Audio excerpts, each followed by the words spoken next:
Hi, and welcome to Business 101 with Mareevuitton. I'm Marie, and I'm excited to have you join me.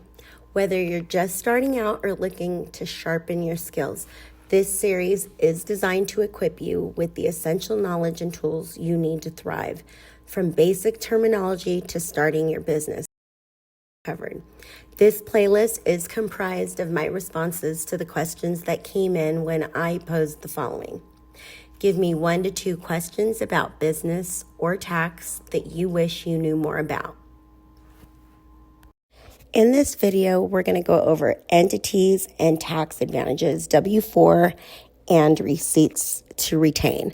But before we jump in, a quick reminder, this channel is all about creating useful content that educates its viewers, and the way we know what topics are helpful to you is by clicking the thumbs up button below and sharing this video with others.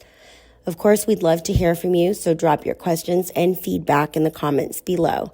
And be sure to hit the subscribe button to stay up. Okay, I am asked often the difference between sole props, LLCs, S corps, and all of the above, and just the different entity classifications. I thought I would just quickly create at a glance, some things that you should note. 1, about setup for each of these entities. 2, about liability and tax. 3, about the drawbacks, just what you should know. And then the last section, which were my notes, okay? These aren't written in stone anywhere.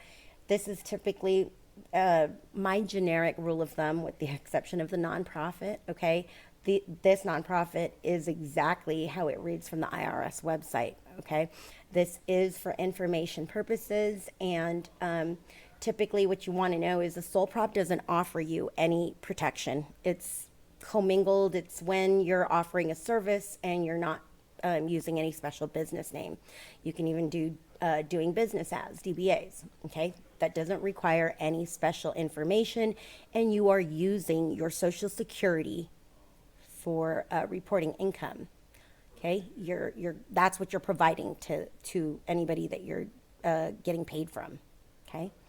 And that's completed on a W-9, okay? That's how a sole prop works. It's just, that's the only difference as you being an employee, is that you are offering your services or your work for, and you're going to be responsible for your self-employment tax, okay?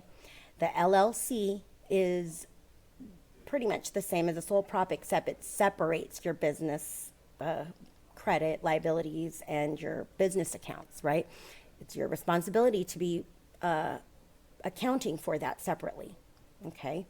And that is all outlined in the IRS website, okay? The differences between having an S corp or a C corp, there are differences, and these, you can be an LLC but treat it as an S corp. Visit the IRS website for details on that. But these are the things that you should know. And again, these are my 2 cents on it, okay? The C corp, I'm pretty much never going to recommend it unless you plan on going public in the future, or have, also met these requirements, okay? Again, these are my little notes. They're my requirements, and this is what I share on a generic, level. It's not all encompassing, again, with the exception of the nonprofit description, okay? If you want more information, visit the IRS website, but if I am sharing, this is my 2 cents on each, okay? For more, you can leave it in the comments below or visit my website. You can email questions to info@mareevuitton.com. Thanks for listening.